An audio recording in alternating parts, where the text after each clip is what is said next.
Најновите случувања во Судскиот совет на Република Северна Македонија само ја надополнуваат и придонесуваат кон лошата слика за она што се случува како долгорочен негативен тренд во македонското судство. Имено веќе 3 децении судскиот систем бележи едно од најниските нивоа на доверба кај граѓаните. Прашањето е како да се има доверба во систем во кој највисоките судски органи како што е Судскиот совет предизвикуваат лавина сомнежи во легалитетот на своето функционирање. Од друга страна, недовербата кон судството, особено кон судиите, сепак се зема здраво за готово. Ова значи дека скоро е невозможно да се чуе аргументацијата на другата страна, односно самите судии за тоа што работат, колку и во какви услови работат, но и со кои предизвици се соочуваат при вршењето на својата функција. Поради неколку медиумски експонирани случаи се стекнува впечаток дека во судството владее масовна корупција, непотизам и општ недостаток на етички норми.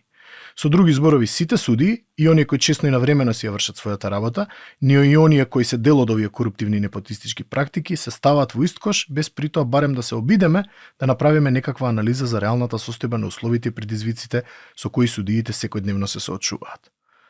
Дополнително на ова, вештото правничко око забележува далеку подлабоки проблеми во самата правна култура во државата, која се чини се формира под влијание на фактори кои не секогаш влијаат врз нејзиното подобрување. Рецидивите и практиките од претходниот режим, самиот неизвесен транзицијски контекст, политичкиот притисок, но и притисокот на меѓународниот фактор за реформи и подобрувања се само дел од влијанијата под кои судската и воопшто правната култура се формира кај нас. Во такви услови правната, а особено судска култура вешто се прилагодува на условите, не секогаш создавајќи правен систем кој е и правичен систем.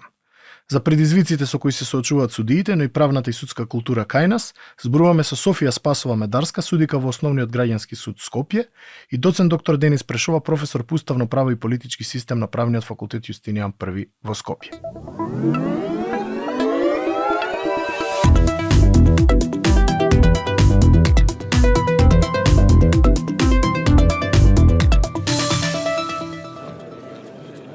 Софија, добре дојде. Прво што сакам да те прашам е околу оптеретувањето на судиите, за кое веројатно многу малку луѓето знаат, имаат увид какво е. Значи, ако се земе се вкупното оптеретување на еден судија во текот на еден месец или година, за колку случаи за кои постојат тековни судења зборуваме? Колкава реалното оптоварување на еден судија на месечно и годишно ниво? Јасно ми е дека постојат големи разлики од суд до суд, на различни судски инстанции, веројатно по региони, но можеме ли да се обидеме да дадеме некоја просечна оценка за оптеретувањето? Како е во твојот случај? Вака, јас доаѓам од граѓанскиот суд Скопје, кој што е најголем суд во државата, со најголем обем на предмети. Тука мора да напоменам дека се сите предмети каде што е тужена Републиката, потоа сите предмети каде што се странки банки, осигурителни компании, обично во полисите, во договорите ставаат клаузули каде што договараат надлежност на нашиот суд. И се разбира, Скопје е најголем град со најголем број на жители, најголем број фирми се регистрирани овде, така што тоа се одразува на бројот на предмети. Например, во одделот за работни спорови имаат по 900.000 предмети во работа, живи предмети. Така, на повеќе суди распределени? На 5 или не знам сега колку се точно, можеби се околу не повеќе од 10. Сепак се тоа голем број, дури да се голем број 900 предмети во работа, значи имаат по 30 судења дневно. Во мојот случај, јас работам на трговскиот оддел, станува збор за околу 300 предмети, активни предмети. По сите постапката е во тек и јас ги гледав последните извештаи, значи за првиот квартал од оваа година. Значи во просек се решаваат околу 25 предмети и толку е и приливот. Инаку на годишно ниво се решаваат околу 250 до 300 предмети во мојот оддел зборувам. Да. Тоа е голема бројка. Сега, значи, колку што се решава, толку нови предмети, новопримени има, така што судијата во допир доаѓа со околу 600 предмети годишно. Сакам да прашам нешто што се однесува на обете наши професии. Мислам дека тука се изложени професорите и судиите, па и докторите во голема мера. Тоа е дека поради статусот на самата професија, нели, судија или судика и сензитивноста на оно што го работите, случаите на корупција се повеќе во фокусот отколку кај други професии. Слично е со, реков, професорската и докторската фела, каде врз база на индивидуални случаи се создава слика за цела една професија. Лично сметам дека во секоја професија постои одредена статистичка маса на луѓе кои секогаш ќе се впуштат во коруптивни практики, но дали е навистина оваа појава почесто во судството или е тоа последица на товарот на професијата, можеби? Вака, перцепција за корупција дефинитивно постои. Значи, Да. тоа го покажуваат, тоа го слушаме секојдневно по медиумите и низ разните извештаи, тоа се покажува. Дали на вистина има, јас не би знаела да кажам. Меѓутоа, па од друга страна, нема или многу малку има процесуирани случаи на корупција. Така што јас би ги охрабрила сите кои што се соочиле со оваа негативна општествена појава, тоа да го пријавуваат, да го адресираат до надлежните органи. Само на тој начин може нешто да се помести и да се има успех да се сузбие оваа штетна појава. Лично не мислам дека е почеста во судството отколку во други професии. Повеќе сметам дека станува збор за товарот на професијата, се одлучува тука за права, за различни спротивставени интереси, па често пати едната страна која што го губи спорот, може и на тој начин да си го објаснува тоа, Така. неуспехот. Си го рационализира неуспех. Па, субјективни сме сите, мислам, и ние да се најдеме како странка. Веројатно. Сме субјективни, си ја држиме својата страна и на тој начин си го објаснуваат неуспехот. Не велам дека нема, но секаде веројатно има одреден процент на луѓе кои што ќе се впушти во коруптивни практики, но тие треба што поскоро да се детектираат и да се одстранат од професијата, за да не им наштетуваат на другите кои што работат честно и совесно. Но тие што се жртви на таквите коруптивни практики треба да помогнат и тие да бидат откриени и да бидат процесуирани ваквите негативни појави. Objection, Your Honor. Сакам да прашам нешто друго. Колку отсуството на интерна и екстерна правна култура, значи онака и правните професионалци кај општата популација, создава можност не само за мултипликација на случаите пред судовите и нивно задушување со предмети, туку и практики кај кои обвинетите бараат алтернативни начини за решавање на споровите поради тоа што се наоѓаат затечени во одредени ситуации. Например, најдов на една информација дека катастарските книги во поранешната држава, уште од времето на СФРЈ, биле едни од најнеуродно и најлошо водените во цела Европа. Од друга страна и самите граѓани се чини немаат доволна правна култура ниту едукација да ги регулираат своите имотно-правни, наследни, семени односи преку правни инструменти кои им стојат на располагање. Дали можеби делување во оваа сфера би донело некакви резултати на подигање на правната култура? Да, секако дека би донело. Сега за среќа веќе нема од тие старите, односно многу малку има од тие старите сопстvenички спорови. Веќе таа сфера е регулирана. Катастарот е востановен на целата територија. Потоа кај договорите за купопродажба на недвижности е предвидена задолжителна форма да бидат составени во форма на нотарски акт или солемнизирани. Па над 10.000 евра, ако се тука треба да се вклучи адвокат при составувањето и да содржат адвокатски печат. Значи, дури и плаќањето и пренесувањето на сопственоста веќе е истовремено, па се ги нема веќе или многу помалку ги има тие случаи на повеќе кратно отуѓување на една недвижност. Инаку, кога постоел системот на интабулациони книги и тапискиот систем, имало многу такви случаи и во денешни услови, со денешниот промет, тоа би било хаос, катастрофа. Да, за среќа, такви предмети веќе имаме помалку.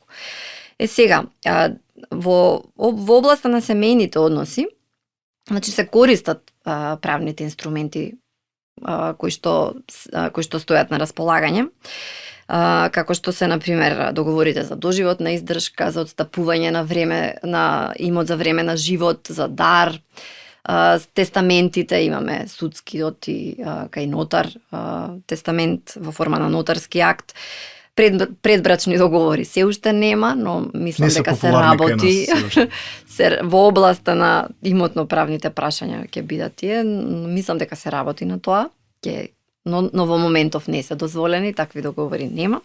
Значи се користат и ги регулираат граѓаните своите односи. Меѓутоа, според мене отсуство на правна култура и неплаќањето на сметките.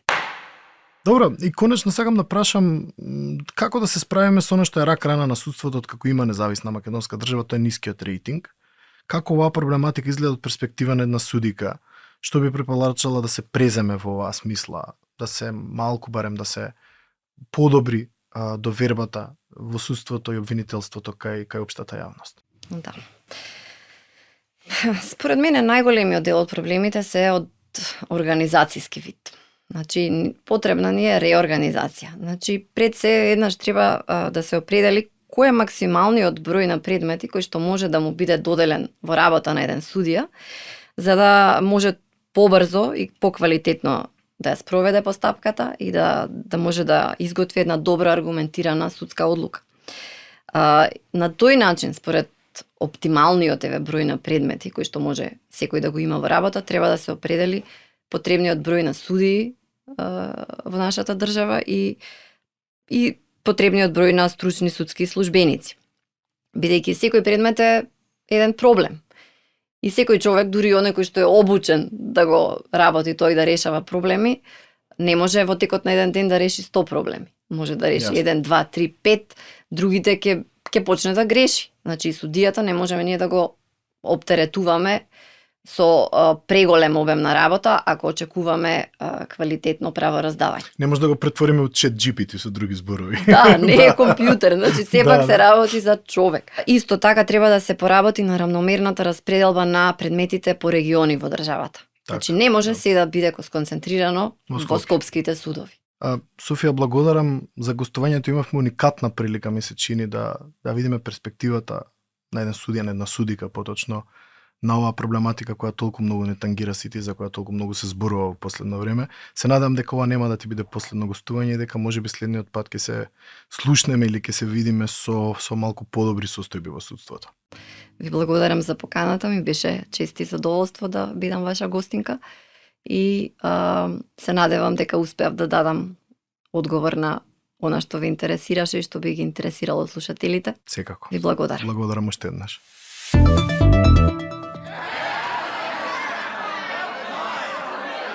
Да почнеме од дефинирање на самите категории за кои зборуваме. Што представува поимот судска култура и која е разликата меѓу правна и судска култура? Да, секако е потребно да се разјаснат овие термини, бидејќи често не се разбира која е стручната терминологија која се користи. Во основа за судска култура велиме дека тоа се вградените карактеристики на системот, на соодветниот систем, од кој зависи на кој начин се проценува или се вреднува и се остварува судската функција во системот.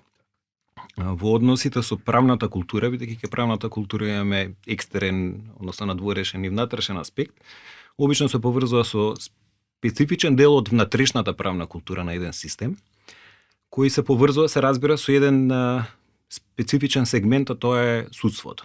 И во суштина или како главно прашање кај судската култура, покрај формалните аспекти се и неформалните аспекти, така наречени неформални практики, неформални институции или неформални ограничувања, зависно од тоа од кој агол се пристапува кон целата проблематика.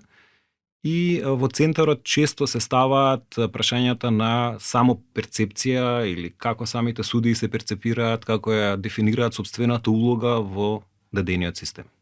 Добро, она што суштински ме интересира, мислам дека влагаме во јадрото на проблемот. Како ти се чини позицијата на судиите во судскиот систем на Република Северна Македонија? Од една страна сметаш ли дека се доволно независни, имаат интегритет да се изборат пред се за подобар рейтинг во една најопшта смисла, но се чини дека еден од главните проблеми е и недостатокот на свест кај судиите дека се посебна и рамноправна власт со законодавната и извршната. Каде се корените на овој проблем, како да се работи на самосвесноста кај судската професија и што да се направи во оваа смисла? Да, може би едно од клучните прашања, што самите судии треба да направат за да се изборат за своето место во рамките на институционалната структура. Се разбира дека судиите треба да бидат проактивни, но не треба да забораваме дека карактеристиките и во нашите истражувања за судската култура забележуваме дека основните карактеристики на судската култура кај нас е првично претесно дефинирање на улогата на судиите во системот. Так. Тие се сведуваат и самите велат дека нивната улога е единствено да го применуваат правото, не и да го толкуваат, не да го развиваат, што е одамна напуштен концепт, реално, поприлично застарен. На тој начин, всушност, тие се поврзуваат и со оној текстуализам, нели, слепо дури придржување до текстот на законските одредби, без подлабоко да навлезат во што е суштината, натрешната конзистентност на пример, на еден правен акт, која е целта што сака да се оствари, како тоа било дискутирано така наречената легислативна историја во процесот на изготвување и донесување на самиот правен акт и така натаму, значи да не ширам премногу. Од друга страна, на тој начин тие се оправдуваат, односно избегнуваат одговорност, бидејќи таа судска култура се карактеризира со еден страв, една апатија, па би рекол и субмисивност, еден вид на чувство на подреденост. И кога велам подреденост, за жал, можеме да забележиме дури и кај кандидатите на академијата. Имав јас едно искуство во минатото и се трудам тоа да го повторувам, односно да го повторувам тој еден вид социјален експеримент и кај нас на факултет на додипломските суди. На прашањето на академија, значи за суди и обвинители, кога држав предавање, која е највисоката власт во нашиот уставен систем, како еден вид трик прашање, отприлика, значи оваа генерација брои 97 ми се чини кандидати. Иницијалниот одговор никогаш не беше дека имате рамноправност на сите три власти, кои се во основа три функции на единствената државна власт, подеднакво значени. Туку иницијалниот одговор и првичниот одговор секогаш беше тоа е собранието, законодавната власт. Па после некое време подпрашување и слично ќе дојде и ќе рече, па во суштина извршната власт таа која има моќта, таа е највисока, и дури имаше коментари дека судството е социјална на страна. Као што спомнав и претходно, сето тоа што влијае на одржување, на градење на таа судска култура, влијае и на тоа да имате да се одржуваат ваков тип на перцепции. И тие понатаму се рефлектираат нормално на тоа каква е улогата на судството во системот. Судството е иницијално предвидено да представува пречка, брана, заштита од злоупотреба на власта од страна на така наречените политички институции. И во таа смисла не можеме да очекуваме премногу од судската власт кај нас, ако има вакво тесно дефинирање на нивната улога во системот, ако имате менталитет или култура на субмисивност, ако не... И ограничување, самоограничување. Да, имате автоцензура, гледате дека и во светло на последните случувања околу судскиот совет, многу млаки изјави има и од највисоките инстанци. Јас би ги охрабрил и би рекол дека и од Сдруженијето на суди би ги охрабрил, би рекол дека би требало да бидат многу поактивни, но се разбира стравот лежи во тоа и на кој начин тие се дисциплинираат, на кој начин функционира судскиот клиентелизам. Јасно. На кој начин самата политика и политичките елити, па и бизнес елити, но и од внатре од судството, кои се секако секогаш поврзани со овие центри на моќ, влијаат на тоа каква ќе биде судската култура. Members of the jury, have you reached a verdict? Следното прашање токму во тој правец, обзир дека на денот кога го снима овој подкаст се уште се свежи, да речам, вестите врзани за судскиот совет и цела она контраверза која таму се случи.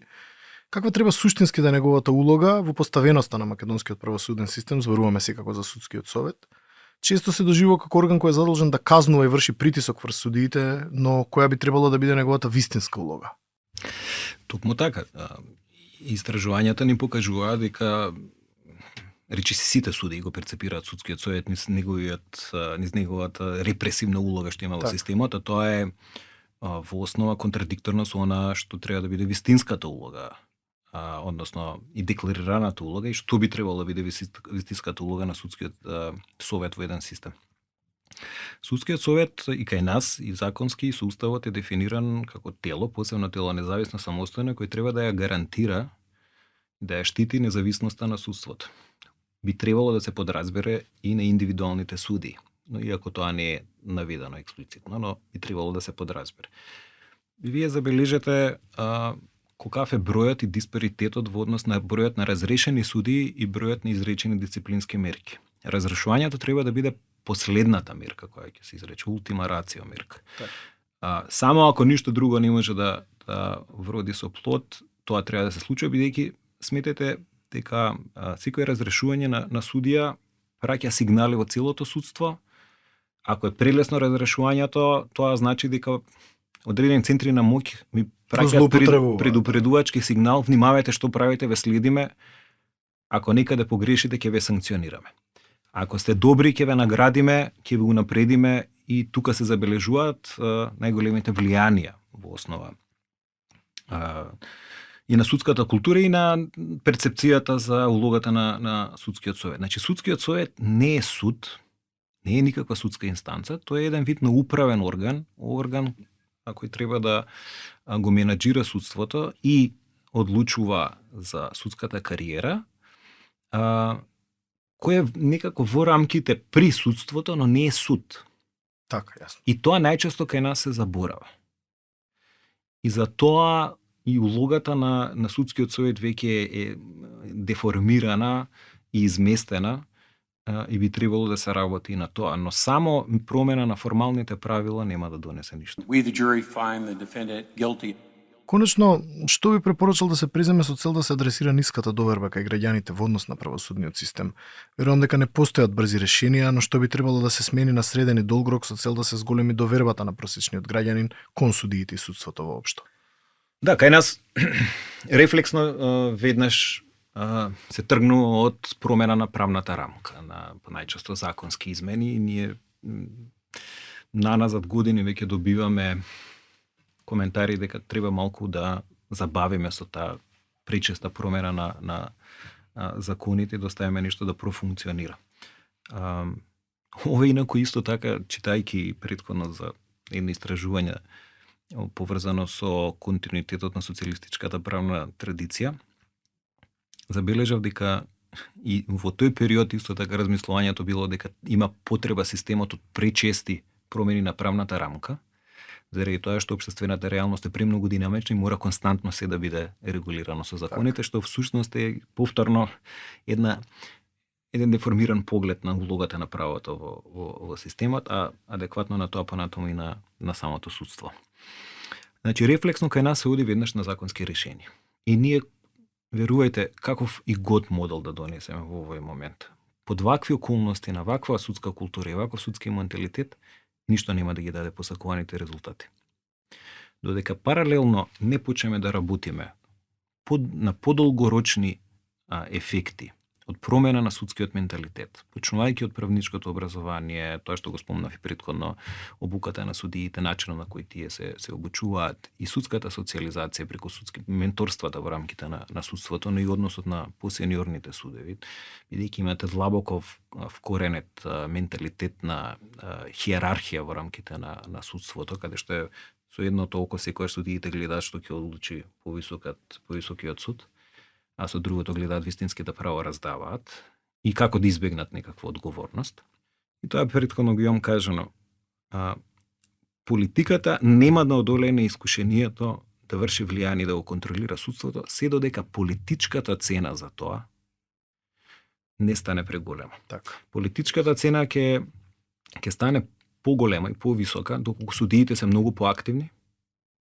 И за тоа има правила. Судиите би требало да бидат запознаени кои се нивните права, односно слободата на изразување, например, и докаде може да оди сето тоа. И додека граѓаните не почнат да реагираат малку поинаку и на проблемите со судството и со владењето на правото. Денис, благодарам за гостувањето. Се надевам дека ќе се видиме во иднина со некаков апдейт на темата кој ќе биде можеби попозитивен и повесел.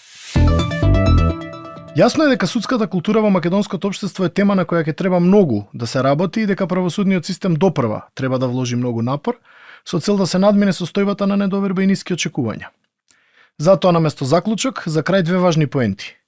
Првата е од керката на председателот Џон Кенеди, Керолин Кенеди, која вели дека основата на демократијата е владењето на правото, а тоа значи дека треба да имаме независно судство, суди кои можат да носат одлуки независно од политичките ветришта кои дуваат.